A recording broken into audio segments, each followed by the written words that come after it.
1931ஆம் ஆண்டு தமிழகத்தின் ராமேஸ்வரம் என்ற அழகிய கடற்கரை நகரில் ஒரு சாதாரண மீனவ குடும்பத்தில் அப்துல் கலாம் பிறந்தார். சிறுவயதிலேயே அவர் கடின உழைப்பையும் கல்வியின் மீதான ஆர்வத்தையும் வெளிப்படுத்தினார். பள்ளியில் சிறந்து விளங்கிய அவர் தனது கனவுகளை நோக்கி முன்னேற துடித்தார். அவரது தந்தை ஜனாப் ஜீனுலபுதீன் மகனின் கல்வியில் மிகுந்த அக்கறை கொண்டிருந்தார்.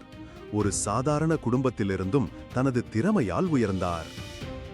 பள்ளி படிப்போடு சேர்த்து அப்துல் கலாம் செய்தித்தாள்கள் விற்பனை செய்து தனது குடும்பத்திற்கு உதவினார்.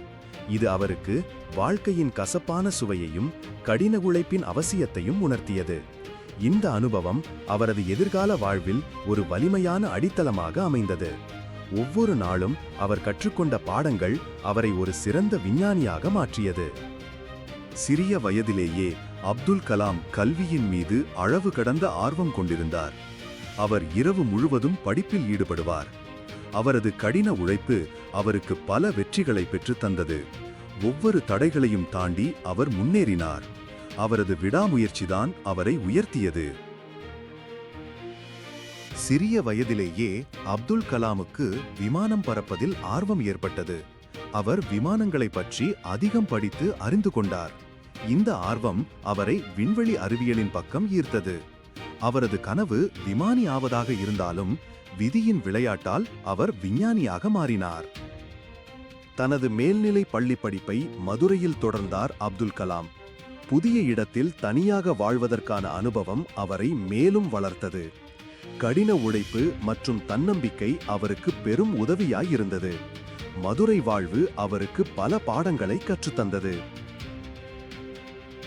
தமிழ்நாட்டில் தொடங்கிய அவரது கல்வி பயணம் டெல்லியில் உள்ள மத்திய தொழில்நுட்ப கல்லூரியில் முடிவடைந்தது.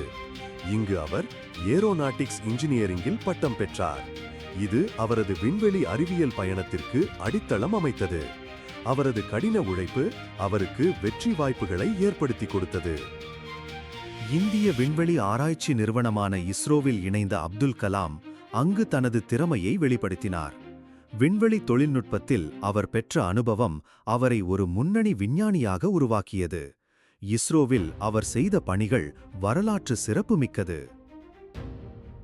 இஸ்ரோவின் பிறகு பாதுகாப்பு ஆராய்ச்சி மற்றும் மேம்பாட்டு நிறுவனமான DRDOவில் சேர்ந்தார் அப்துல் கலாம். இந்தியாவின் பாதுகாப்பு துறையின் வளர்ச்சியில் அவர் ஆற்றிய பங்களிப்பு அளப்பரியது. அவரது தலைமையில் பல முக்கியமான ஏவுகணைகள் உருவாக்கப்பட்டன. அப்துல் கலாம் தலைமையில் அக்னி, பிரம்மோஸ் போன்ற ஏவுகணைகள் உருவாக்கப்பட்டன. இது இந்தியாவின் பாதுகாப்பு திறனை பலப்படுத்தியது. அவரது கண்டுபிடிப்புகள் இந்தியாவின் பெருமையை உயர்த்தின. அவர் ஏவுகணை மனிதர் என்று அழைக்கப்பட்டார். பல தடைகளையும் தாண்டி அப்துல் கலாம் அடுத்தடுத்து வெற்றிகளை பெற்றார். அவரது திறமை மற்றும் அர்ப்பணிப்பு அனைவரையும் வியக்க வைத்தது. இந்த வெற்றிகள் அவரை உயர்ந்த இடத்திற்கு கொண்டு சென்றன. அவரது அரும்பாடுபட்ட பணிகளுக்கு அங்கீகாரமாக அவர் பத்மபூஷன், பத்ம விபூஷன், பாரத ரத்னா போன்ற உயரிய விருதுகளை பெற்றார். அவரது அபாரமான பங்களிப்பை பாராட்டி 2002ஆம் ஆண்டு அப்துல் கலாம் இந்தியாவின் ஜனாதிபதியாக தேர்ந்தெடுக்கப்பட்டார். இந்தியாவின் 11வது ஜனாதிபதியாக அவர் பொறுப்பேற்றார். ஜனாதிபதியாக இருந்த காலத்தில் அவர் அனைவரையும் ஈர்க்கும் வகையில் தனது பணிகளை செய்தார். அவர் இளைஞர்களின் மீது அதிக அக்கறை காட்டினார். அவர் அனைவரையும் ஒன்று சேர்த்தார்.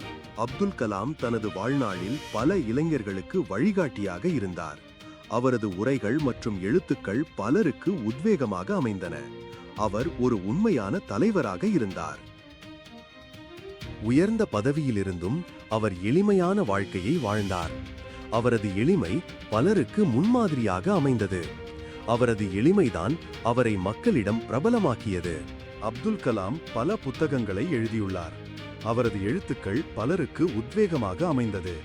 அவரது எழுத்துக்கள் அனைவரையும் ஈர்த்தன. அப்துல் கலாம் தனது வாழ்நாள் முழுவதும் இந்தியாவின் வளர்ச்சிக்கு அர்ப்பணிப்புடன் பணியாற்றினார். அவரது கனவு வளர்ச்சியடைந்த இந்தியாவை காண்பதாக இருந்தது. 2015ஆம் ஆண்டு இந்தியா தனது அரும்பெரும் விஞ்ஞானியையும் தலைவரையும் இழந்தது. அவரது மறைவு இந்தியாவிற்கு ஒரு பெரும் இழப்பாகும். அப்துல் கலாமின் வாழ்க்கை நமக்கு பல பாடங்களை கற்றுத்தருகிறது.